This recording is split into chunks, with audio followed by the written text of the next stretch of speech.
नमस्कार, जय हिंद, वंदे मातरम। स्वागत है आप सभी का बिहार के सबसे बड़े न्यूज चैनल में। तो चलिए दोस्तों, नजर डालते हैं बिहार के मुख्य समाचार के साथ साथ बिहार राज्य की आज की बड़ी खबरों पर। आज बिहार के किसानों, गरीबों, मजदूरों, बेरोजगारों और माताओं बहनों के लिए बहुत बड़ी खुशखबरी सामने आ रही है। बिहार के अंदर से भ्रष्टाचार, गरीबी, भुखमरी, बिजली पानी की किल्लत, ये सब मिटाने के लिए नीतीश सरकार एक बड़ा कदम उठाने जा रही है। इस बार पीएम किसान सम्मान निधि की किस्त कब जारी होगी, यह भी बताएंगे। साथ ही बिहार के अंदर आज से तकरीबन 15 से 20 नए नियम लागू हो रहे हैं। साथ ही पेट्रोल, डीजल, सोना और चांदी के ताजा भाव क्या हैं, इसकी जानकारी भी आपको देंगे। आज के मौसम समाचार पर भी चर्चा करेंगे। साथ ही बिहार की आज की तमाम बड़ी घोषणाओं और बड़ी खबरों के बारे में विस्तार से जानेंगे। अगर आप बिहार के रहने वाले हैं तो हमारे इस चैनल को सब्सक्राइब जरूर कीजिए, ताकि आपको बिहार की तमाम बड़ी खबरें सबसे पहले देखने को मिले।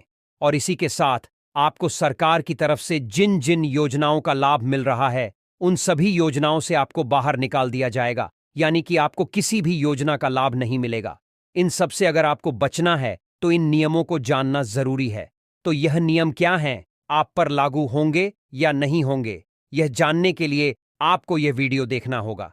सारे नियमों की जानकारी एक एक करके विस्तार से हम बताएंगे, तो आप वीडियो में अंत तक बने रहिएगा। आपके फायदे की सारी खबरें आपको विस्तार पूर्वक जानने को मिलने वाली हैं। तो चलिए आपको आज की महत्वपूर्ण और बड़ी खबरों एक एक करके बता देते। बिहार में किसानों को बड़ी राहत देने वाला फैसला लिया गया है। अब गेहूं और मसूर बेचते ही किसानों को तुरंत भुगतान मिलेगा।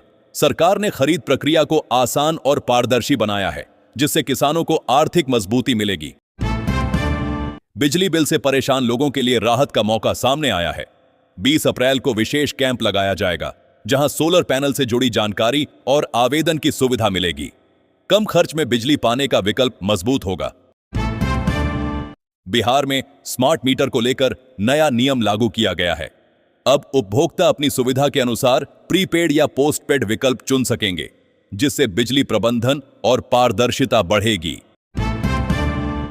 बिहार में जमीन मापी के नए रेट तय कर दिए गए हैं। शहरों में 1000 रुपये और गांवों में 500 रुपये शुल्क निर्धारित किया गया है। इससे प्रक्रिया स्पष्ट और आसान होगी। एलपीजी उपभोक्ताओं के लिए राहत भरी खबर आई है। सिलेंडर बुकिंग की पुरानी सुविधा फिर से शुरू कर दी गई है, जिससे ग्राहकों को अब पहले से ज्यादा आसानी होगी। बेतिया के मीना बाजार में 3 करोड़ रुपए की लागत से डबल लेन सड़क बनाने की योजना को मंजूरी मिली है। टेंडर जारी कर दिया गया है, जिससे शहर में यातायात सुगम होने की उम्मीद है। आरा जंक्शन को सोलर स्टेशन बनाने की तैयारी तेज हो गई है। 300 किलोवाट क्षमता का सोलर प्लांट लगाया जाएगा, जिससे पूरे परिसर को स्वच्छ ऊर्जा से रोशन किया जाएगा। प्राइवेट स्कूलों के लिए फीस और यूनिफॉर्म को लेकर नए नियम तय किए गए हैं। प्रशासन ने मनमानी पर सख्ती दिखाते हुए अभिभावकों को राहत देने का संकेत दिया है। शादी विवाह में गैस सिलेंडर को लेकर नई व्यवस्था लागू हुई है। अब सिलेंडर लेने के लिए प्रशासनिक अनुमति जरूरी होगी, जिससे प्रक्रिया और सख्त हो गई है। जनगणना 2027 के तहत स्वगणना प्रक्रिया की शुरुआत कर दी गई है। प्रशासन पूरी तरह तैयार है। आने वाले चरण में मकानों की गिनती भी की जाएगी। बिहार में 17 अप्रैल से शुरू हुई स्वगणना अभियान को आगे बढ़ाते हुए 2 मई से मकानों की गिनती का काम शुरू किया जाएगा। बिहार के विश्वविद्यालयों की लापरवाही सामने आई है। 13 लाख से अधिक डिग्रियां समर्थ पोर्टल पर अपलोड नहीं की गई हैं, जिससे छात्रों को परेशानी हो रही है। बिहार में प्रोफेसरों के ट्रांसफर को लेकर बड़ा फैसला लिया जा रहा है। 13 विश्वविद्यालयों के लिए नई नीति जल्द लागू की जाएगी। आपार आईडी को लेकर बड़ा निर्देश जारी किया गया है। छात्रों को 30 जून तक अपना रजिस्ट्रेशन पूरा करना अनिवार्य होगा। पश्चिम चंपारण में भी आपार आईडी को लेकर अभियान तेज किया गया है। यहां 30 जून तक रजिस्ट्रेशन जरूरी कर दिया गया है। पटना बख्तियारपुर टोल प्लाजा पर ओवरलोडेड वाहनों के खिलाफ सख्ती बढ़ा दी गई है। फास्ट टैग के जरिए 2 गुना और 4 गुना तक जुर्माना वसूला जाएगा।